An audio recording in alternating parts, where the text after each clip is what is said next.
আজকের কবিতা দেনার ফাঁদে। পঞ্চা এসে চাইলো টাকা, দাও না দাদা ধার, ওর কথাতে দিলাম শেষে নগদ 5,000। পেয়ে টাকা হাতটা ধরে বলল অনেক করে, তোমার কথা রাখবো মনে সারা জীবন ধরে। বললাম আমি, না না ভাই, এমন বলতে নেই, মানুষ হয়ে জন্ম নেওয়ার সার্থকতাই এই। বিপদে যদি তোমার পাশে নাই দাঁড়াতে পারি, দাদা ভাইয়ের সম্পর্কটা মিছেই তবে গড়ি। বছর গেলে চাইলে টাকা বেশ কয়েকবার, পঞ্চা বলে সবুর করো মিটিয়ে দেব ধার। মিটলে পরে টানাটানি, মিটিয়ে দেব দেনা।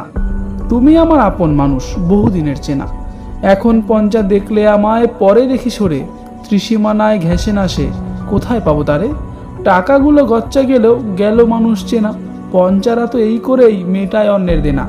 আপনার বাড়ির আশেপাশেও আছে নাকি এমন পঞ্চা? ও হ্যাঁ, কবিতাটা লিখেছে অনুপ কুমার বিশ্বাস। কেমন লাগলো কমেন্ট করে অবশ্যই জানাবেন। ধন্যবাদ।